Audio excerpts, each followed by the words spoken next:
Hello, my dear students. I welcome you all in the class of Science, class 7th, and we are in chapter number 7 Weather, Climate, and Adaptation of Animals to Climates. Previous part में हम लोगों ने weather के बारे में पढ़ा, climate के बारे में पढ़ा. आज हम लोग adaptation of animals to climates के बारे में यहाँ पर स्टडी करेंगे. Climate and adaptation. Climate has a profound effect on all living organisms. Climate का किसी भी लिविंग ऑर्गेनिजम्स में एक बहुत बड़ा इफेक्ट होता है. Animals are adopted to survive in the condition in which they live. My dear students, हम लोग अलग अलग क्लाइमेटिक कंडीशंस में रहते हैं. अर्थ में अलग अलग लोकेशन की जो क्लाइमेटिक कंडीशंस हैं वो अलग अलग हैं, और वहाँ पर जो एनिमल्स पाए जाते हैं, वहाँ पर के जो भी लिविंग ऑर्गेनिजम्स हैं, जो भी वेजिटेशन है, उसमें उस क्लाइमेट कंडीशन में सरवाइव करने के लिए ऐसे फीचर्स डेवलप होते हैं, वो अपनी बॉडी को इस तरीके से अडॉप्ट किए होते हैं कि वो उस क्लाइमेट कंडीशन में सरवाइव कर पाएँ.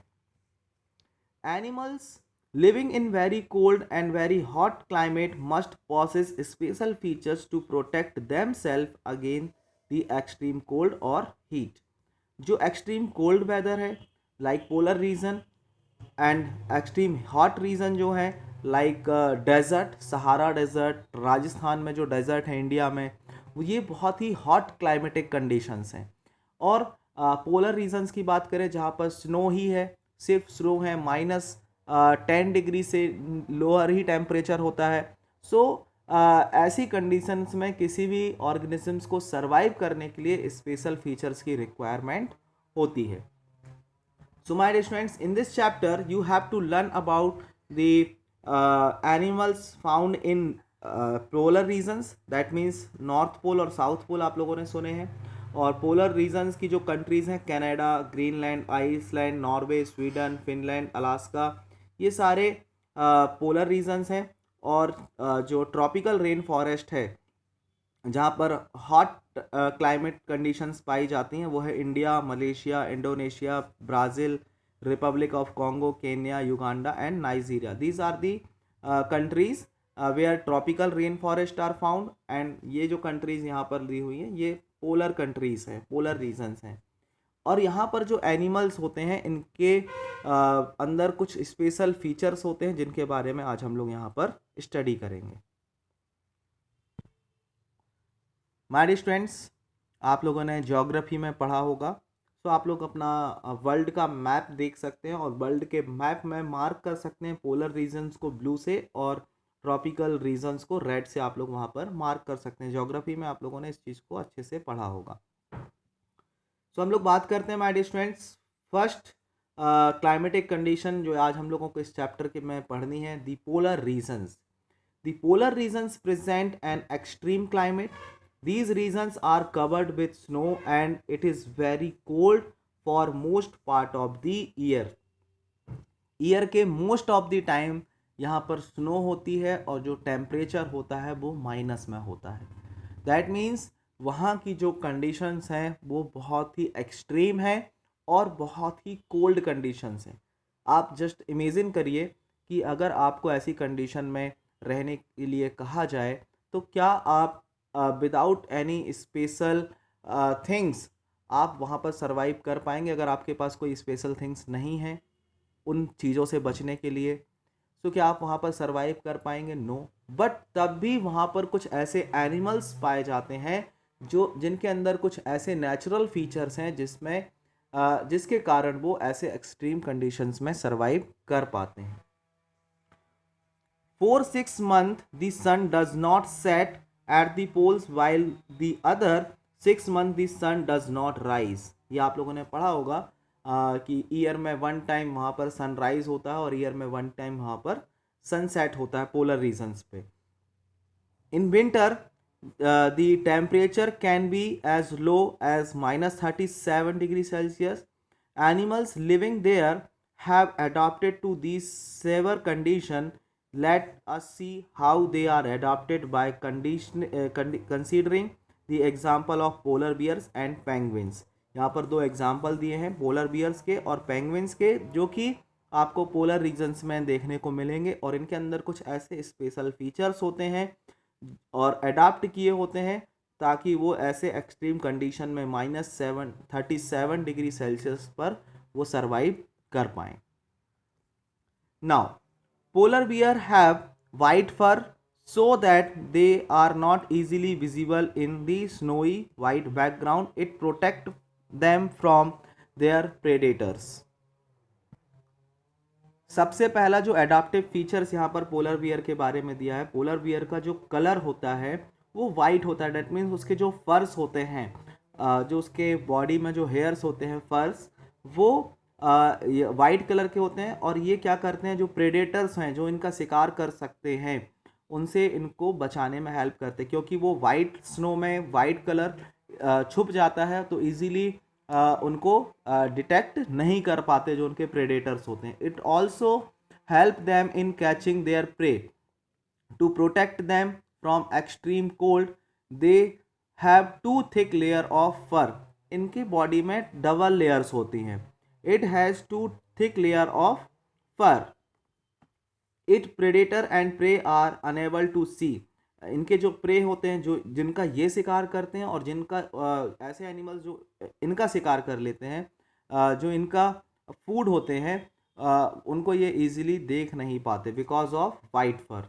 और यहाँ पर टू थिक लेयर्स हैं, वो क्यों हैं? इनकी बॉडी में डबल लेयर्स होती हैं फर्स की। Why these thick layer of furs, two thick layers of furs keeps it warm in cold weather. उनकी बॉडी को गर्म रखने में हेल्प करती हैं। Now, they also have a layer of fat under their skin. इस इनकी स्किन के अंदर फैट की लेयर होती है। It has a layer of fat under its skin. अब ये फैट की लेयर क्या करती है? The fat insulate its body from cold and keeps it warm. उनकी बॉडी हीट को बाहर ले जाने से और बाहर की कोल्डनेस को अंदर आने से क्या करती है? प्रोटेक्ट करती है। दैट मीन्स इंसुलेटर का काम करती है और उनकी बॉडी को वार्म रखती है। Now it has long curve and sharp clause. इनके जो फीट होते हैं उनमें शार्प क्लॉज होते हैं ताकि ये आइस पर इजीली वॉक कर सकें, स्लिप ना हो, उनमें उनके बीच में फ्रिक्शन ना हो, इसीलिए उनके जो क्लॉज होते हैं वो बहुत शार्प होते हैं और कर्व होते हैं। Now these polar bears have very strong sense of smell. इनकी जो स्मेल लेने की जो पावर होती है वो बहुत ज़्यादा होती है। ये कई किलोमीटर दूर से, बहुत डिस्टेंस से भी अपने प्रे को डिटेक्ट कर लेते हैं। उसकी स्मेल से ये उसको डिटेक्ट कर लेते हैं और अपना शिकार करते हैं। It helps the bear to locate and catch its prey. तो इस तरीके से ये स्पेशल फीचर्स हैं जो पोलर बियर में अडॉप्ट हैं ऐसी एटमॉस्फेरिक कंडीशंस में सरवाइव करने के लिए। Now another well known animal living in the polar region is the penguin. आप सभी लोगों ने पेंगुइन देखा होगा और टेलीविज़न डिस्कवरी में आपने पेंगुइन्स के बारे में सुना होगा, अच्छे से स्टडी भी किया है आप लोगों ने। कई बार आप लोगों ने स्टडी में इसको डिस्कवरी टीवी में आप लोगों ने इसको देखा होगा, नेशनल ज्योग्राफिक चैनल पे आप लोगों ने देखा होगा। अगर आप ऐसे रीजन्स के जो एनिमल्स हैं इनके बारे में आप जानना चाहते हैं तो आप लोगों को डिस्कवरी चैनल देखना चाहिए, वो आप लोगों के नॉलेज को इंक्रीज़ करता है। सो माय डियर फ्रेंड्स, अब हम लोगों को पेंगुइन के बारे में पढ़ना है। It is also white and merges well with white background. ये वाइट बैकग्राउंड में आप लोगों ने इस तरीके से देखे हैं इनको। It also has a thick skin and lot of fat to protect it from cold. इनकी जो स्किन्स होती है वो भी कैसी होती है?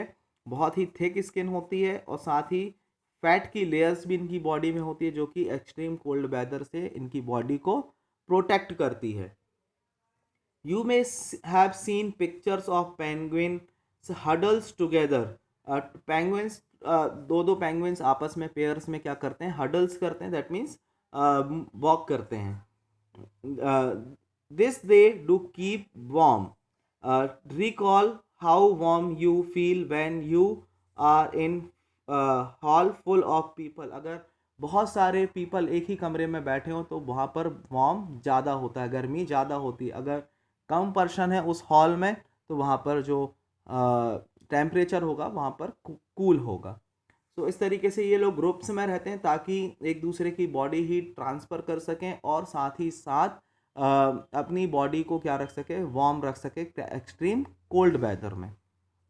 साथ ही इनके जो स्पेशल फीचर्स हैं उनको और डिस्कस करते हैं। Like polar bears penguins are also good swimmers. ये स्विमिंग करना जानते हैं। ये पोलर बियर्स भी स्विमिंग कर सकते हैं, पेंगुइन्स भी स्विमिंग कर सकते हैं। Their bodies are streamlined and their feet have waves making them good swimmers. इनमें वेव होते हैं जो जिसके कारण ये इजीली क्या कर सकते हैं, वाटर में स्विम कर सकते हैं। और साथ ही साथ यहाँ पर आपको यहाँ पर ये भी दिया हुआ है कि इनकी बॉडी का जो स्ट्रक्चर होता है वो स्ट्रीमलाइंड होता है। Other animals in the polar regions are many types of fishes, musks, oxen, reindeers, foxes, seals, whales and birds. ये अदर एनिमल्स हैं जो कि पोलर रीजन्स में आप लोगों को देखने को मिलेंगे।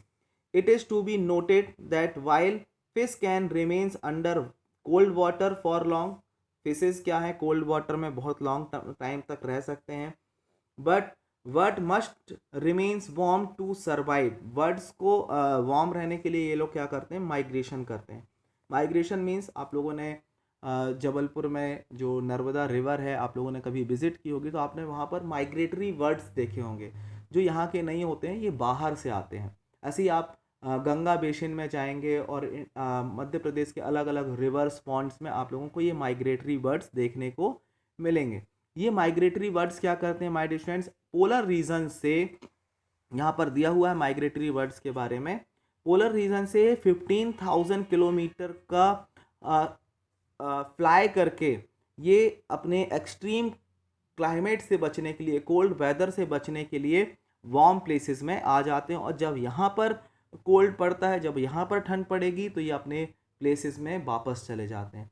तो ये कुछ टाइम के लिए एक प्लेस से दूसरे प्लेस पर चले जाते हैं, मूवमेंट करते हैं ताकि वो एक्सट्रीम वेदर से बच सके। सो ये भी एक प्रॉपर्टी है जो कि पोलर रीजन्स के जो एनिमल्स हैं, जो वर्ड्स हैं, उनमें देखने को मिलती है। So my dear students, in this way आज हम लोगों ने यहाँ पर पोलर रीजन्स में जो एनिमल्स होते हैं उनके बारे में स्टडी किया, उनकी डिफरेंट एडाप्टिव फीचर्स के बारे में स्टडी किया। नेक्स्ट क्लास में हम लोग ट्रॉपिकल रेन फॉरेस्ट में जो एनिमल्स हैं उनके बारे में स्टडी करेंगे, उनके एडाप्टिव फीचर्स के बारे में स्टडी करेंगे। So my dear students, this is all about the today's class of the science. See you all in the next class. Thank you. Have a nice day.